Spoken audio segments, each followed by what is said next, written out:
What is up, guys? It's Teadoh here. Today we're bringing you guys that solo squad tip video that you have all wanted. Let's not waste any more time and get right. So the things we're going to be talking about in this video is going to be positioning, taking one enemy out before you fight the whole squad, how to, take out two teams easily when they're fighting, going against spammers, and analyzing the situation before you go into an all-out battle with the squad. So first, let's talk about positioning. To have good positioning, you really need to not be in the open. When you're in the open during solo squads, it's like really not a good idea. You want to try to be in like big places that have a lot of environment that you can use. For example, like tilted, retail, places with buildings where you can really like juke out your enemies and you can avoid those spammers. So let's get into the clips that I'm showing here. So I started to hear an enemy pushing me, so I started to take the high ground as soon as I could. I'm trying to analyze the situation. I see one enemy by the park, I see one enemy behind me, one's ramp rushing, so that's three right there that I know the location of.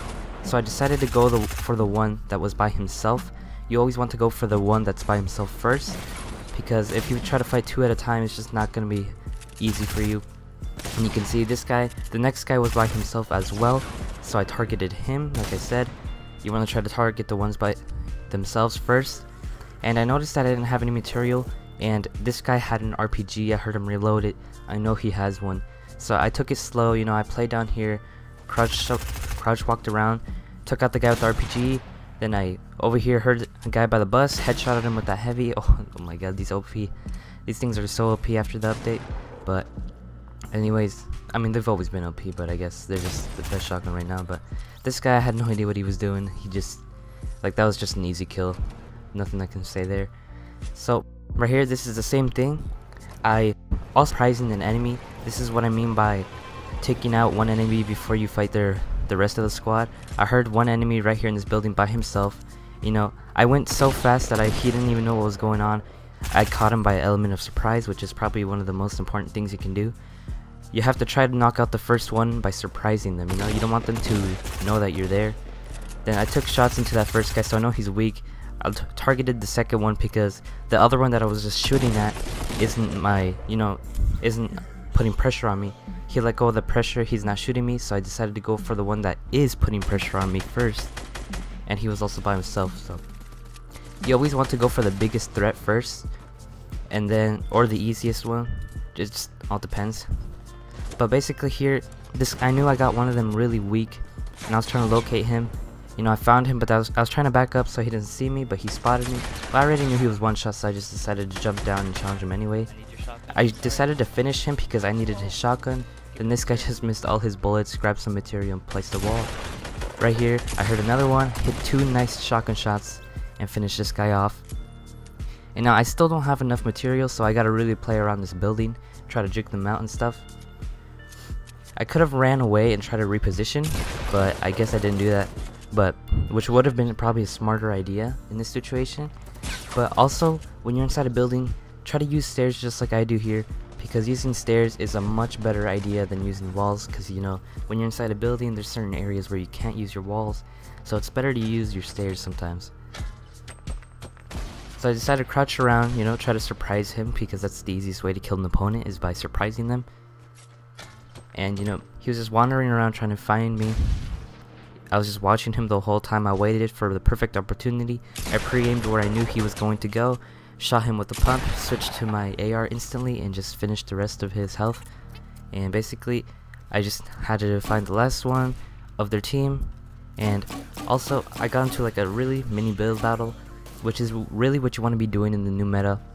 You really don't want to be going high up because you're going to get shot down with this new SMG meta. It's just not a good idea. You want to keep your build battles nice and short like this. As short as you can possibly go. You don't want to be going high because you're going to get spammed down and take fall damage. Alright, so like I said, target the ones that are by themselves. I can see one guy just wandering around by himself here. His other teammate had already ran in the building, but this guy got caught a little bit behind. I decided to go for him first. Then his other teammate that was ahead of him was on these stairs, so I banked a few nades off of there to scare him away. Then I went around to try to find the rest of his teammates, and luckily enough he was by himself again, like I said. And you can see how much I use my environment here. Like, I don't need to even build that much against these teams because there's already the buildings in my area that are really helping me out. Because if you try to fight in the open, then most likely the whole team's just gonna start spamming you once they know your location.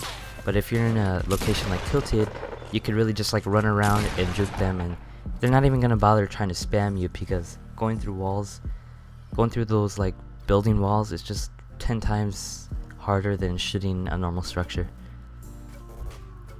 So a little fast forward into the video, we're going to fight another squad, and this is about high ground positioning. High ground positioning allows you to get easy headshots, and what really helps you out here is that you can peek whenever you want and they won't know.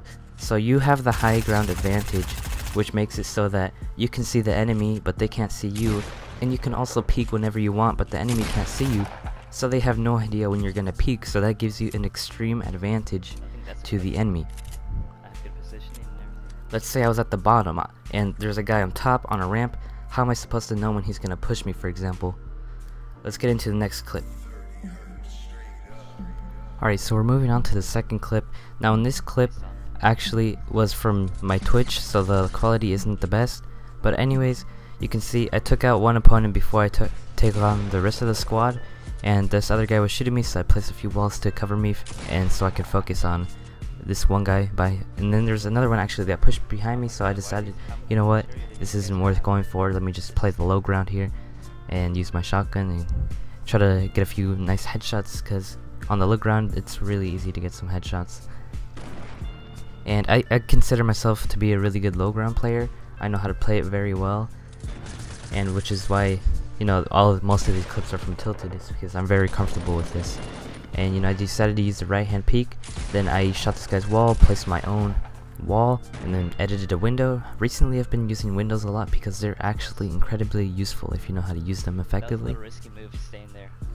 Also, while we wait for the next fight here, let me know if you guys want me to focus on a video where I talk about how to fight teams in the open, because I know in this video I kind of really just talked about how to take out enemies in like them using your environment and going around buildings. So I was thinking maybe I should make a part 2 where I talk about how to take out the opponents in the open, like in an open field. How do you take on a team like that? So let me know if you guys would be interested in that. I'll also put it in the pinned comment below.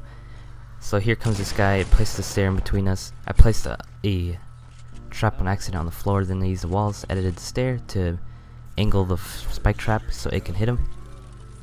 And then I just basically finished him off, and his other teammate actually ran into my other trap on the floor in accident, and I got the kills. Alright, so that about wraps it up. I'm sorry that I sounded a little tired in that last clip, but it's whatever. Hopefully you guys enjoyed this video. If you have any more suggestions, let me know in the comments down below, and I'll see you guys in the next one.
Dang, that guy ate bullets for days.